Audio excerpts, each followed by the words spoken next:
네, 우리 함께 보는 말씀 에스겔 37장 1절에서 14절까지입니다. 네, 우리 한 목소리로 함께 읽어보겠습니다. 여호와께서 권능으로 내게 임재하시고 그의 영으로 나를 데리고 가서 골짜기 가운데 두셨는데 거기 뼈가 가득하더라. 나를 그 뼈 사방으로 지나가게 하시기로 본즉 그 골짜기 지면에 뼈가 심이 많고 아주 말랐더라. 그가 내게 이르시되 인자야 이 뼈들이 능히 살 수 있겠느냐 하시기로 내가 대답하되 주 여호와여 주께서 아시나이다. 또 내게 이르시되 너는 이 모든 뼈에게 대언하여 이르기를 너희 마른 뼈들아 여호와의 말씀을 들을지어다. 주 여호와께서 이 뼈들에게 이같이 말씀하시기를 내가 생기를 너희에게 들어가게 하리니 너희가 살아나리라. 너희 위에 힘줄을 두고 살을 입히고 가죽으로 덮고 너희 속에 생기를 넣으리니 너희가 살아나리라. 또 내가 여호와인 줄 너희가 알리라 하셨다 하라. 이에 내가 명령을 따라 대언하니 대언할 때에 소리가 나고 움직이며 이 뼈 저 뼈가 들어맞아 뼈들이 서로 연결되더라. 내가 또 보니 그 뼈에 힘줄이 생기고 살이 오르며 그 위에 가죽이 덮이나 그 속에 생기는 없더라. 또 내게 이르시되 인자야 너는 생기를 향하여 대언하라. 생기에게 대언하여 이르기를 주 여호와께서 이같이 말씀하시기를 생기야 사방에서부터 와서 이 죽음을 당한 자에게 불어서 살아나게 하라 하셨다 하라. 이에 내가 그 명령대로 대언하였더니 생기가 그들에게 들어가매 그들이 곧 살아나서 일어나 서는데 극히 큰 군대더라.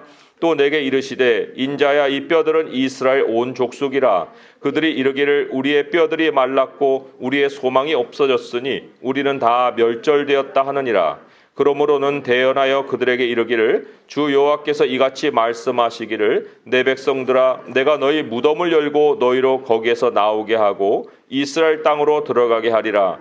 내 백성들아 내가 너희 무덤을 열고 너희로 거기에서 나오게 한즉 너희는 내가 여호와인 줄을 알리라. 내가 또 내 영을 너희 속에 두어 너희가 살아나게 하고 내가 또 너희를 너희 고국 땅에 두리니 나 여호와가 이 일을 말하고 이룬 줄을 너희가 알리라. 여호와의 말씀이니라. 아멘. 네, 골짜기의 마른 뼈 환상, 매우 유명한 성경 말씀입니다. 이 말씀을 어떻게 우리 삶에 적용할 것인가? 이런 일이 도대체 우리에게 일어날 수는 있는 것인가? 자, 1절의 말씀에 여호와께서 권능으로 내게 임재하셨다는 말이 있어요. 문자적으로 보게 되면 여호와의 손이 내 위에 있었다. 이런 뜻입니다. 여호와의 손이 내 위에 있었다. 이게 실제일까요? 꿈일까요? 에스겔 말씀 앞장의 8장을 보시면 또한 비슷한 현상이 있었어요. 8장 3절을 제가 읽어드리면 그가 손 같은 것을 펴서 내 머리털 한 모숨을 잡으며 주의 영이 나를 들어 천지 사이로 올리시고 하나님의 환상 가운데서 나를 이끌어 예루살렘으로 가서 안뜰로 들어가는 북향한 문에 이르시니 거기에는 질투의 우상 곧 질투를 일어나게 하는 우상의 자리가 있는 곳이다. 여기 보니까 에스겔의 머리카락을 손이 잡아 이렇게 들어 올립니다. 그리고 쭉 옮겨요. 그리고 예루살렘 성으로 가지요. 이게 환상일까요? 실제일까요? 제가 아는 목사님이 있어요. 그분이 분당에 교회를 개척했어요. 그리고는 이제 교회 매입을 위해서 큰 돈을 계약을 걸었습니다. 근데 그 건물이 경매가 된 거예요. 그래서 다 잃어버리게 생겼어요. 근데 미국에 이제 집회가 잡혀 있어서 어쩔 수 없이 미국을 사모님하고 같이 갔는데 미국의 호텔 방에서 누워가지고 이 심장이 벌렁벌렁한 거예요. 그리고는 이제 돌아가지 말아야겠다. 너무 스트레스가 쌓이고 이제 가면은 빚쟁이들에게 쫓기고 막 할 것 같으니까. 그리고 이제 잠이 들었는데 거인의 손이 나타난 거예요. 거인의 손이. 그리고는 그 목사님을 들어서 침대 위로 올린 거죠. 한 2m, 천정까지. 그러니까 사모님은 자고 있고 자기는 위에 떠가지고 이러고 있는 거예요. 그리고는 그 손이 목사님을 놨어요. 그 침대에 확 떨어졌겠죠. 근데 사모님 안 깨는 거예요. 그리고는 이제 놀래서 그런 경험을 하시면 머리가 쭉 빗을 거 아닙니까? 그래서 이제 바닥에 내려와가지고 막 기도하고 회개하고 그리고는 이제 한국에 돌아왔는데 그 문제가 잘 해결이 되었다. 그런 이제 간증을 전하셨습니다. 성령 체험에 대한 것을 얘기를 해주신 거예요. 그분에게는 너무 실지고 생생한 거죠. 그 큰 손이 자기를 들어 올린 것이. 이런 것이 사람이 환상이냐 실제냐 할 때 성경이 얘기하는 이 환상과 이상이 이 에스겔에게는 실제였던 거예요. 사도 바울에게 있었던 일이 성경에 하나 기록이 되어 나오죠. 고린도후서 12장에 보게 되면 이런 말씀이 하나 기록이 되어 나옵니다. 제가 읽어드릴까요? 내가 그리스도 안에 있는 한 사람을 아노니 그는 14년 전에 셋째 하늘에 이끌려 간 자라. 그가 몸 안에 있었는지 몸 밖에 있었는지 나는 모르거니와 하나님은 아시느니라. 내가 이런 사람을 아노니 그가 몸 안에 있었는지 몸 밖에 있었는지 나는 모르거니와 하나님은 아시느니라. 이게 사도 바울 자기의 얘기예요. 근데 몸 안에 있었는지 몸 밖에 있었는지 몰라요. 그런데 그 셋째 하늘까지 올라가서 어마어마한 것을 보고 왔습니다. 이게 환상입니까? 실제입니까? 하나님이 우리에게 일으키시는 모든 일은 실제입니다. 우리가 이제 몸을 떠나서 우리의 영이 하나님께로 갈 날이 있어요. 그때 우리는 성경이 말하고 있는 모든 것이 실제라는 것을 우리 몸으로 이제 체험을 하게 될 겁니다. 사람들은 이성의 지배 아래 살아요. 데카르트의 얘기처럼 생각만큼 존재한다고 생각하고 살고 있습니다. 그런데 하나님의 세상은 생각의 벽을 깨부수고 나갑니다. 그게 믿음이에요. 하나님의 약속을 믿는 믿음은 갇혀있는 생각의 벽을 뚫고 나간다는 겁니다. 100% 현실을 다루고 있는 거예요. 환상과 이상이지만 적어도 이제 우리가 알아들을 수 있는 용어를 가지고 설명을 하려니까 이렇게 된 거지, 이게 허구의 얘기여서 이렇게 기록한 것이 아니다는 것입니다. 자, 오늘 말씀 본문으로 돌아와서 보면 하나님의 이제 손이 임한 후에 에스겔이 하나님의 영 안에서 이제 이동을 합니다. 그죠? 육안으로 볼 수 없던 하나님의 현실이 막 이제 펼쳐지게 되어 있어요. 1절에 보니까 나를 데리고 가서 골짜기 가운데 두셨다. 거기 뼈가 가득하더라. 이런 말이 나오죠. 아주 말라버린 뼈들입니다. 매우 심하게 말라버린 그런 뼈들이 많은 골짜기로 하나님이 데리고 가셨어요. 자, 그리고 이제 질문을 던지십니다. 3절에 보면 인자야, 이 뼈들이 능히 살 수 있겠느냐? 우리 자신이 하나님께 이런 질문을 받았다고 생각해 보세요. 사실 우리가 성경 앞에 서 있을 때, 또 성경 앞에 앉아 있을 때는 항상 성경이 이 질문을 우리에게 던집니다. 인자야, 이 뼈들이 능히 살 수 있겠느냐? 이성으로 볼 때는 황당한 사건이에요. 황당한 약속들입니다. 그런데 하나님은 이것을 우리에게 질문으로 던지시는 거예요. 이 일이 너에게도 일어나겠느냐? 질문하십니다. 홍해 앞에 세워놓고 또 광야 한복판에 세워놓고 내 생각이 같이 광야에 따라 들어가요.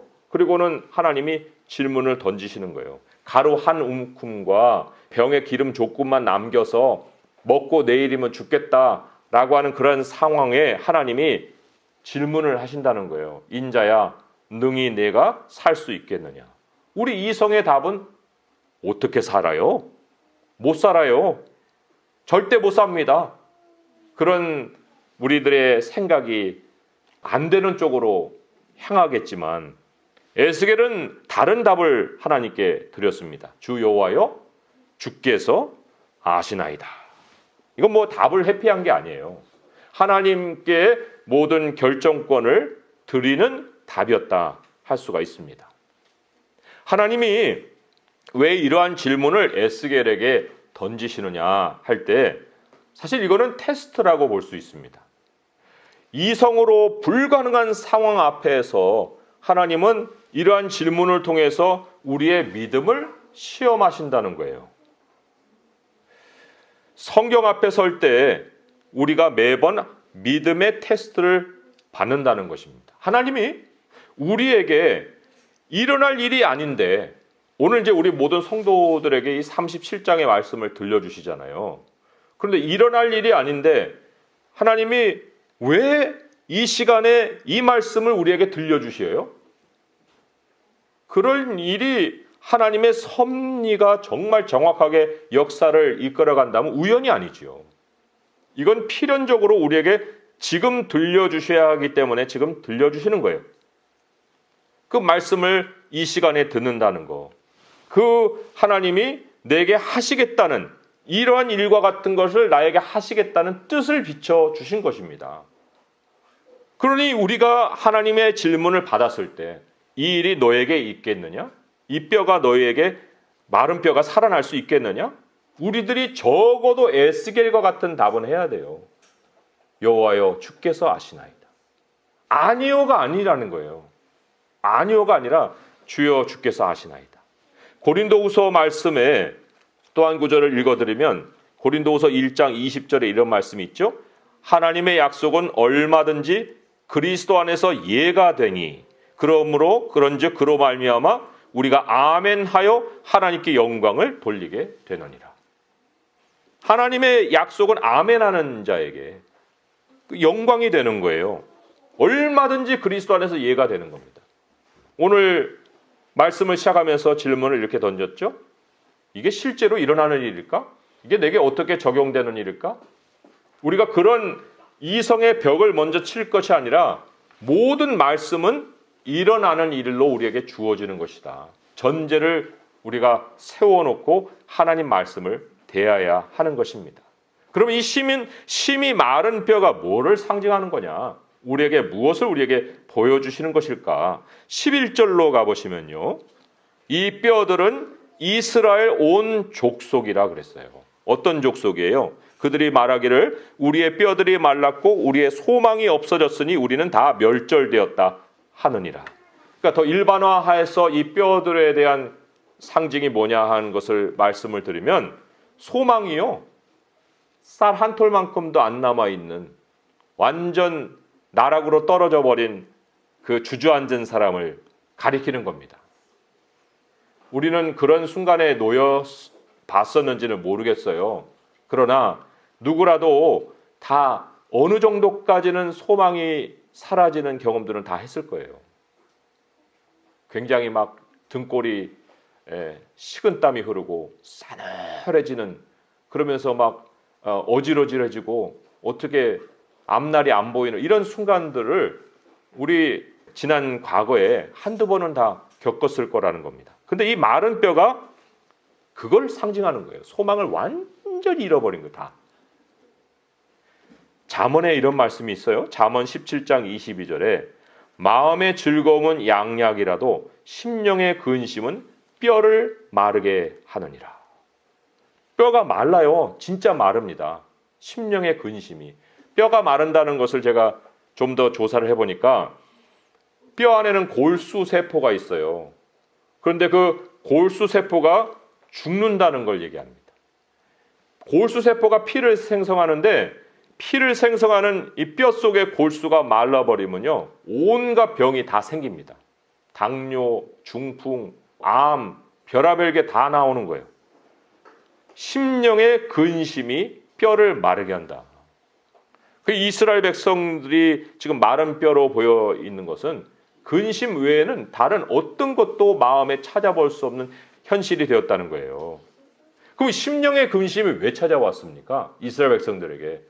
나라를 잃어버려서 찾아왔죠. 그러나 나라를 잃어버리게 된 그 근본은 하나님으로부터 떠나 있었기 때문에 그런 거예요. 삶이 이성의 소리에 귀를 기울이고 살아왔기 때문에 그렇습니다. 자기 생각대로 살아온 거예요. 하나님을 떠나 살다가 망한 겁니다. 죄가 사람을 망하게 하는 건데, 죄라는 거는요, 생활에서만 하나님을 멀리하는 게 아니라 생각에 하나님을 떠나가 있는 것도 죄입니다. 생각에 하나님을 떠나가 있으면요, 반드시 찾아오는 것이 있는데 그게 근심이에요. 심령의 근심이라는 거예요. 근심은 그런데 우리에게는 또한 은혜의 사인이기도 합니다. 근심이 있다는 것은 하나님께로 돌아가야 한다는 표시이기도 해요. 그런데 그 표시를 무시해버리면 그때는 이제 대책이 없는 거죠. 이렇게 심히 마른 뼈가 돼갖고 이제 스스로는 일어날 수 없는 그런 지경으로 변해 가는 겁니다. 그 근심에도 두 가지가 있는 거예요. 첫째는 세상 근심이죠. 하나님을 떠나서 살다가 심령에 찾아오는 고통스러운 근심이에요. 내 맘대로 하다가 그냥 말 그대로 죄가 낳는 염려를 마음에 갖게 됩니다. 행복할 수 있는 모든 조건을 다 갖췄는데도 하나님 밖에 있는 사람이 이러한 근심을 가질 수 있다는 것을 매번 우리에게 경고하십니다. 자, 그런데 두 번째 종류의 근심이 있어요. 하나님이 이용하시는 근심이에요. 하나님이 죄를 죄로 깨닫게 해주시면서 갖는 괴로움입니다. 이거는 내가 살아온 것에 대한 괴로움 플러스 하나님을 떠나 살고 이러한 결과를 맞게 된 것에 대한 근심이에요. 그러니까 여기에는 또 심판에 대한 두려움이 또 임하게 돼 있습니다. 굉장히 괴로운 근심이 하나님을 생각함으로부터 이제 시작이 됩니다. 보통은 하나님의 말씀을 들으면서 이러한 두 번째 종류의 근심을 갖게 되죠. 세상은 양심을 주어서 죄책감을 통해서 하나님께 돌아오게 만들어 주셔요. 그런데 사람들은 어떻게 해결을 해버립니까? 하나님이 없다는 것으로 하나님의 존재를 부인해 버려서 내 죄책감을 감소시키려고 그래요. 그게 됩니까? 인간이 기계예요? 마음에는 딜리트 버튼이 없어요. 근심은 딜리트 버튼 누른다고 싹 없어지는 게 아니에요. 평생 가지고 가는 게 근심입니다. 하나님 안에서 해결되기까지는. 그 하나님이 근심을 통해서 하나님께로 돌아오라는 사인을 내가 이제 받아들이고 회개의 시간을 갖는 순간 우리 심령에는 온갖 일들이 생깁니다. 우리 심령이 그냥 깨끗하게 하나님 나 돌아왔어요. 나 용서해 주세요. 이렇지 않아요.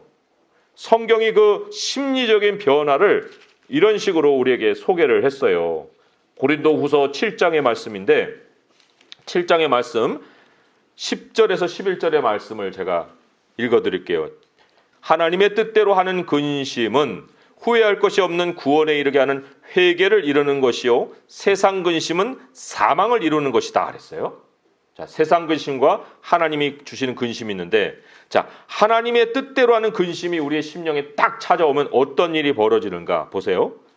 보라 하나님의 뜻대로 하게 된 이 근심이 너희로 얼마나 간절하게 하며 얼마나 변증하게 하며 안 했습니다 하고 자기를 변호하기도 해요. 얼마나 분하게 하면 내가 왜 이런 일을 당해야 돼? 막 분노가 치밀기도 합니다. 얼마나 두렵게 하며 이거 하나님 심판받고 내가 내일 죽는 거 아니야? 이런 생각도 들고요. 얼마나 사모하게 하며 얼마나 열심히 있게 하며 하나님 내 다시는 그런 일 안 할게요. 나 열심히 할게요. 이런 어떤 결심도 막 생기고 얼마나 벌하게 하였는가. 여기도 이 형벌에 대한 두려움이죠. 그러면서 너희가 그 일에 대하여 일체 너희 자신의 깨끗함을 나타내었느니라. 결국은 깨끗해지죠. 하나님 안에서 마음이 요동을 치다가 결국 회개의 결과로 하나님이 그 마음을 고요하게 만들어주시는 거예요. 회개의 기도가 낳는 선물입니다. 심령의 마름이 결코 우리에게 멸망의 사인이 아니라 그것이 바로 하나님께로 돌아갈 수 있는 은혜의 사인이라는 것.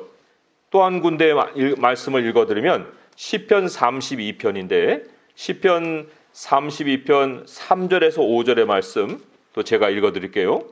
내가 입을 열지 아니할 때 종일 신음함으로 내 뼈가 쇠하였도다. 주의 손이 주야로 나를 누르시오니 내 진액이 빠져서 이게 골수가 빠져나가는 거예요. 여름가물에 마름같이 되었나이다.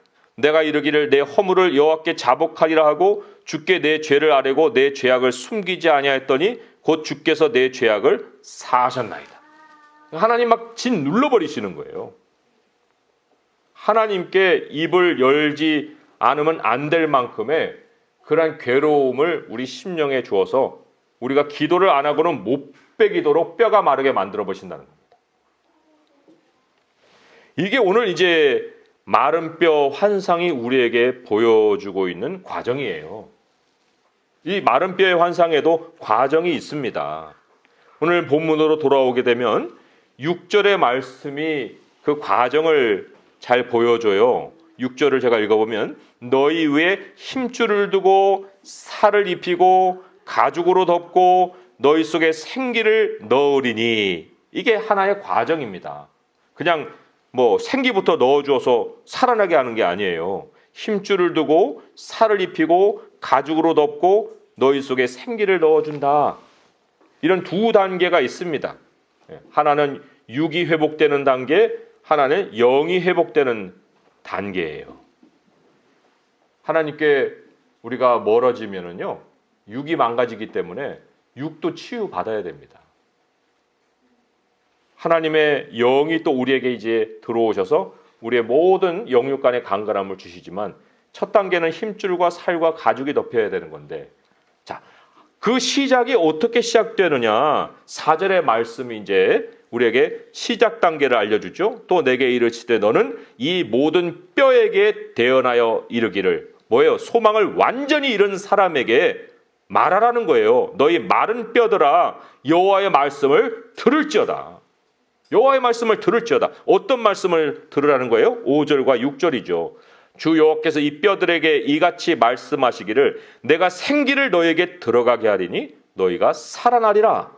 너희 위에 힘줄을 두고 살을 입히고 가죽으로 덮고 너희 속에 생기를 넣으리니 너희가 살아나리라. 또 내가 여호와인 줄 너희가 알리라 하셨다 하라. 이건 약속을 주시는 거예요. 살아날 것이다. 하나님이 우리들의 마음에 소망을 심어주시는 것입니다.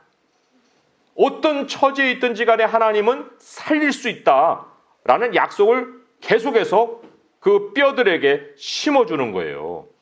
그런데 그 뼈들이 7절과 8절에 보니까 이 뼈, 저 뼈가 맞아서 뼈들이 서로 연결되고 힘줄이 생기고 살이 오르는데 아직 생기가 없어요.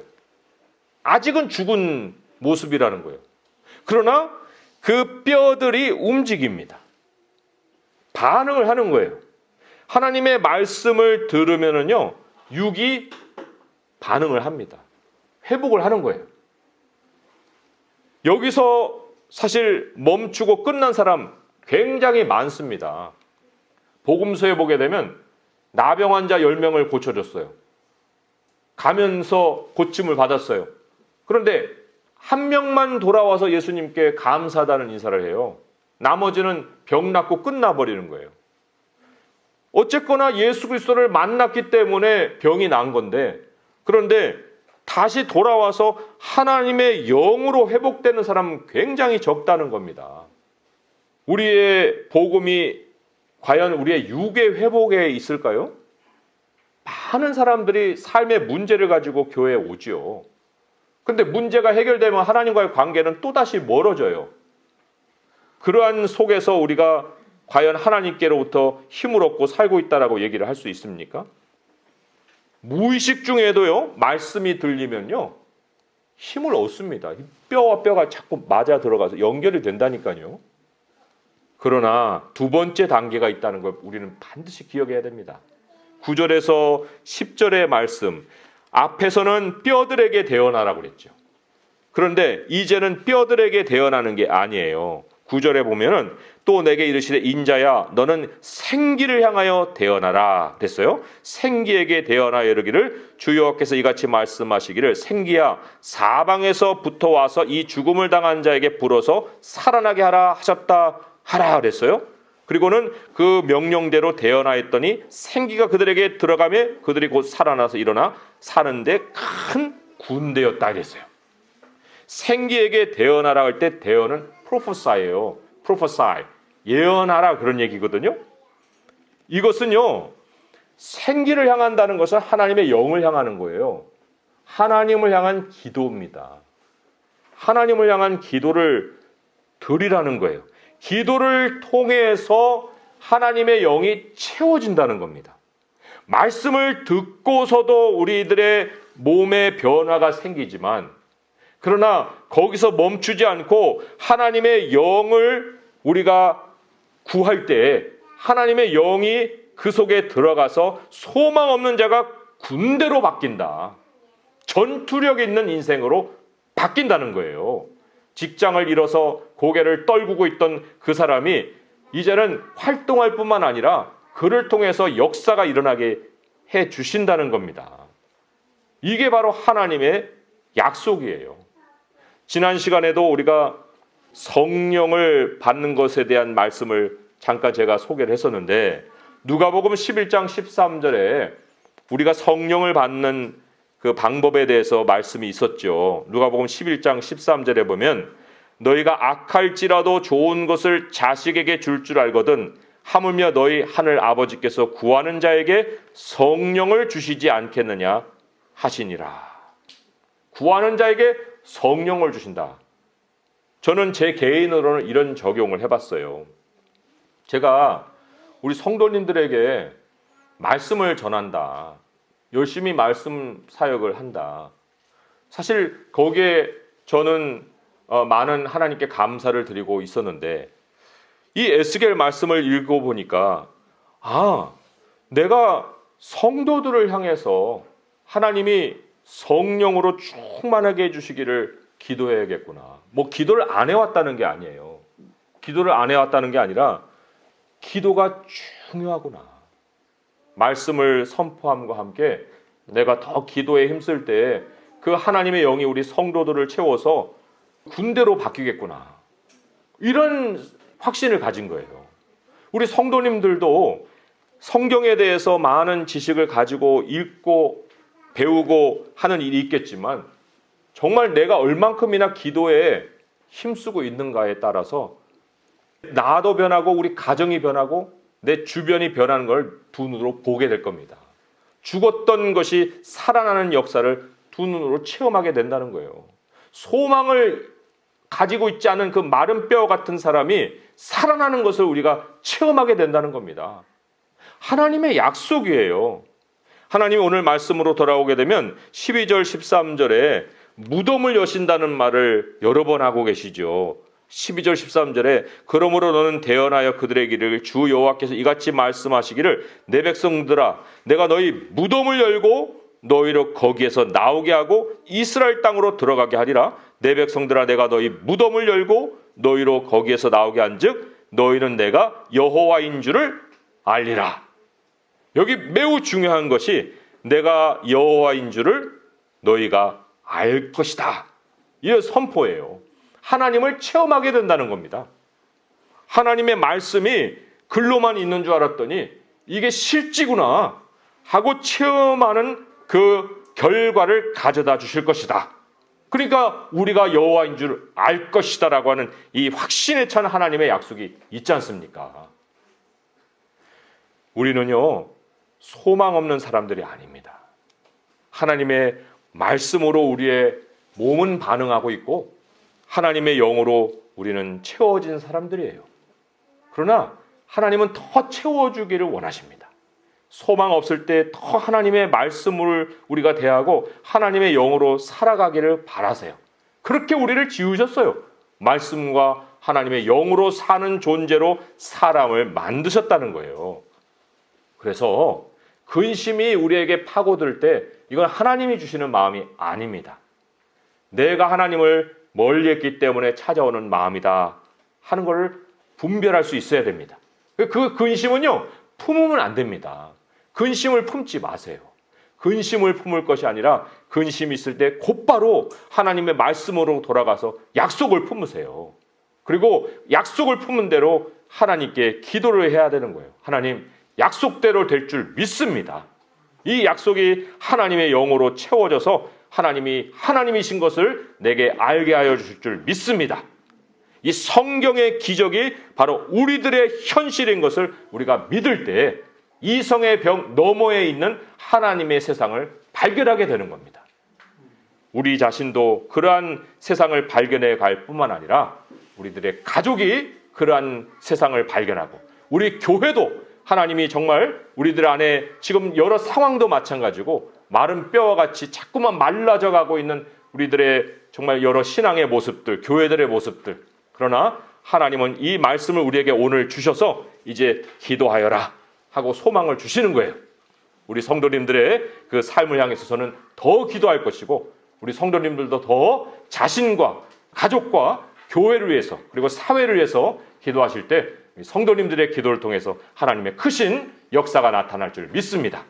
그러한 멋진 현실 속에 살아가는 성도 될 수 있기를 주님의 이름으로 축원드립니다. 기도하겠습니다.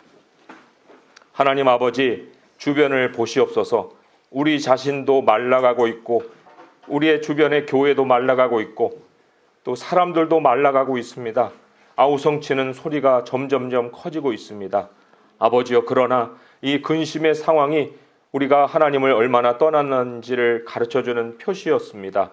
아버지여, 이제 이 세상 근심을 품지 않습니다. 오늘 이 에스겔 환상의 골짜기 앞에 우리는 섭니다. 우리 주님의 질문에 우리는 답합니다. 주여 여호와께서 아시나이다. 주님은 살려내실 줄 믿습니다. 우리들의 모든 갇힌 생각을 이제는 뚫고 나오게 하시고 하나님의 말씀을 우리가 품고 약속대로 기도할 수 있게 하여 주옵소서. 하나님이 하나님 되심을 우리에게 나타내실 줄 믿사오니 어떤 작은 근심도 우리 안에 두지 않게 하시고 아버지께 다 염려를 맡기고 미래의 소망을 가지고 살아가는 저희들 되게 하여 주옵소서. 아버지의 군대로 하나님께서 활동하게 하시는 모든 영역에서 우리 주님이 주신 힘으로 살아갈 수 있게 하여 주시옵소서. 우리 주 예수 그리스도의 이름으로 감사하며 기도합니다. 아멘.